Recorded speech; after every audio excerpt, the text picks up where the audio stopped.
कोयलांचल धनबाद वासियों को अब गया पुल की जाम से मुक्ति मिलेगी, क्योंकि धनबाद जिला प्रशासन ने आज रात 12 बजे से यहां पर मरम्मतीकरण का कार्य शुरू करने का घोषणा कर दिया है। आपको बता दें कि पेवर ब्लॉक और सीमेंट की जो परत है वो यहां पर बिछाई जाएगी और इसके बाद ये जो आप कीचड़ देख रहे हैं यह कीचड़ खत्म हो जाएगा और इसके लिए ट्रैफिक ब्लॉक भी लिया जाएगा और कम से कम यह जो कार्य है वो रात भर चलने के बाद सुबह तक आपको यह क्लियर नजर आएगा। उसके बाद अगर हम बात करें तो दूसरे दिन दूसरे इलाके का यानी कि दूसरी छोर का जो ट्रैफिक ब्लॉक है वह लेकर के और उसके बाद दूसरे क्षेत्र का जो दूसरा छोर है उधर का काम शुरू किया जाएगा। तो कहीं ना कहीं धनबाद जिला प्रशासन ने जिस तरह से इनिशिएटिव लेने का काम किया है और आज यह बताने का काम किया है कि यह दो बार जो परेशानी लोगों को हुई, पहले सबसे पहले जब यहाँ पर कीचड़ का जब शुरू हुआ तो सबसे पहले यहाँ पर नेताओं ने आकर फोटो खिंचाना शुरू किया।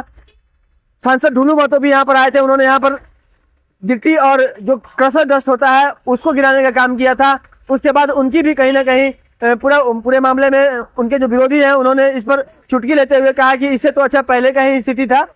और जिस तरह से पिछले दिनों हमने बात की थी आरसीडी के इंजीनियर से, तो उन्होंने बताया था, जो आरसीडी के कार्यपालक अभियंता है उन्होंने स्पष्ट किया था कि सारे कार्य दिशा निर्देश के अनुसार, जो उपायुक्त के दिशा निर्देश है उसके अनुसार चल रहे हैं और बहुत जल्द कार्य किया जाएगा और आज रात में वो आपको फलीभूत होता हुआ दिखाई देगा। पूरे मामले में क्या कुछ कहा है आरसीडी इंजीनियर ने और पूरे मामले में नगर आयुक्त ने क्या कहा है सुनाते हैं हम आपको। उस निरीक्षण में उपायुक्त महोदय का निर्देश प्राप्त था, इसमें हम लोग अभी स्थायी तौर पर पेवर ब्लॉक लगाया गया। तो पेवर ब्लॉक लगाने की प्रक्रिया चल रही है और 2 से 3 दिन में उसको लगाने का कार्य हम चालू करेंगे। पेवर ब्लॉक लगाने से पहले वहाँ पर जो स्थिति अभी बनी हुई है, कीचड़ बहुत सारे हैं, तो उसको हटाने के लिए क्या ट्रैफिक ब्लॉक कीजिएगा या फिर ब्लॉक नहीं करेंगे, रात्रि में काम करेंगे। रात्रि में उस दिन यही निर्णय हुआ था कि नीचे का जो बिटुमिनस सरफेस है उसको हटाकर वहाँ पर पेवर ब्लॉक लगा दिया जाए, सो दैट की हाइट भी ना बढ़े, इसका ध्यान रखा जाएगा। अभी रेलवे का एक बयान आया है कि उसके मेंटेनेंस की जिम्मेवारी उनकी नहीं है, इस पर जिला प्रशासन को ध्यान देना चाहिए। तो नहीं लगता ये गैर जिम्मेदाराना है? इससे हम कुछ नहीं बोल पाएंगे, लेकिन ये बात सही है, वो पूर्णतः रेलवे के क्षेत्राधीन ही है। सभी जगहों पर रेलवे के द्वारा ही अंडरपास के नीचे कार्य किया जाता है और उनके द्वारा ही मेंटेन किया जाता है। परंतु यहाँ पर लोगों के, आमजनों की सुगमता के हेतु और आकस्मिकता को देखते हुए आरसीडी विगत कुछ दिनों से साधारण मरम्मती का कार्य करती है, जिससे कि लोगों को परेशानी न हो। लेकिन ये कार्य मुख्यतः रेलवे के द्वारा ही किया जाना है। अन्य जगह पर वही करते हैं? हाँ, अन्य जगह पर वही करते हैं। अभी स्थिति यह है कि पिछले दिनों शख्स के द्वारा कंक्रीट गिराया गया था और उस पर लेबलिंग भी किया गया था, लेकिन जल जमाव तो नहीं हो रही है, लेकिन कीचड़ बहुत हो गया है और लोग फिसल भी नहीं। उसको हम लोग ठीक करा दें। जो गया पुल है बेसिकली आरसीडी का इशू, आरसीडी उस पर काम कर रही है और उपायुक्त महोदय द्वारा भी उस दिन निर्देश स्थल जांच किया गया था और आरसीडी को निर्देश दिए गए थे कि आरसीडी इसको जो उसमें जो गड्ढे हैं उसको भरे या उसके और भी जो टेक्निकल है उस पर कार्रवाई करें। निगम का काम इतना ही है कि जो नाली वहाँ पर है उसको दुरुस्त करें, नाली अगर जाम है उसको सफाई करा दें और नाली का पानी सड़क पर ना जाए, ये हम लोग इंश्योर कर रहे हैं। हम लोग इंश्योर कर रहे हैं कि नाली का पानी वहाँ ना आए। सफाई बहुत दिन से हुई नहीं थी, सफाई की जा रही है, हम लोग उसको ठीक कर देंगे। सफाई कर्मियों की जो हड़ताल चल रही है इन जगहों पे कल तक क्या जारी इलाके में देखा जाए कि काफी जगह कचरा हुआ है, जगह जगह पर गंदगी है, क्या कहना चाहेंगे? हमारी जो रैमकी एजेंसी है जो कचरा उठाव करती है, ये उसका प्राइम ड्यूटी है कि वो कचरा उठाव करेंगे और उनके कुछ इंटरनल इशू है, आंतरिक उनके इशू है जिससे कि कचरा उठाव नहीं हो रहा, कुछ लोग काम करने नहीं दे रहे। ये वो लोग खुद उसको सॉल्व कर रहे हैं।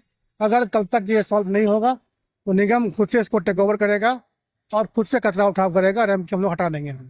अभी जिस तरह से हमने आपको नगर आयुक्त की बातें सुनाई, इसके अलावा आरसीडी के जो कार्यपालक अभियंता है उनकी बातें सुनाई। नगर आयुक्त ने कहा है कि वो अपने स्तर का काम करेंगे, यानी कि नालियों की साफ सफाई का काम है वो उनको पूरा करना है और वो निगम कर रही है, लेकिन निगम ने अपने कार्य को पूरा नहीं किया है। आप देख सकते हैं कि नालियां जो अभी भी बजा रही हैं और उसी तरह से नालियां भरी हुई है, पूरे भरे हुए नालियों में, और कहीं ना कहीं यह नगर निगम की पूरी तरह से लापरवाही कही जाएगी। नगर आयुक्त जो कहते हैं वो करते नहीं है और यही पानी जो है रिसते हुए नीचे आता है। आप देख सकते हैं किस तरह से पानी का जो यहाँ पे जल जमाव हुआ है और यही जल जमाव जो है सड़क जाम और लोगों को गिरने का कारण बनता है। लेकिन अब हम अगर बात करें आरसीडी के जो इंजीनियर हैं उनकी, तो उन्होंने जिस तरह से कहा था आज शाम के बाद में काम शुरू होने का, तो आज रात्रि के 12 बजे से यहाँ पर ट्रैफिक ब्लॉक एक तरफ का लिया जाएगा और दूसरी तरफ जो है वह काम शुरू कर दिया जाएगा। यानी कि एक तरफ से गाड़ियों का आवागमन जारी रहेगी। थोड़ी बहुत परेशानी होगी, हालांकि रात होने की वजह से बहुत अधिक भीड़ नहीं रहती है, तो लोगों को बहुत अधिक परेशानी होने वाली नहीं है। शहरवासी रात के 12 बजे के बाद बहुत कम चलते हैं, बहुत कम आवागमन होता है। इक्के दुक्के वाहन जो खास करके स्टेशन या ट्रेन से जो आने जाने वाले लोग होते हैं उनका ही यहाँ पर परिचालन होता है, और बाकी जो बड़े वाहनों का परिचालन है वो शहर में इन दिनों बंद है।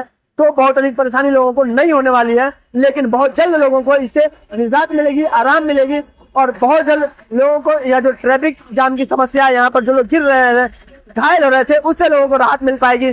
तो पूरे मामले में स्पष्ट बता दें आपको कि धनबाद जिला प्रशासन ने स्पष्ट कर दिया है कि अब धनबाद वासियों को बहुत जल्द राहत मिलेगी, और इस जाम से और यहाँ पर जो परेशानी हो रही थी, लोग बार बार गिर रहे थे, उससे निजात मिलने वाली है।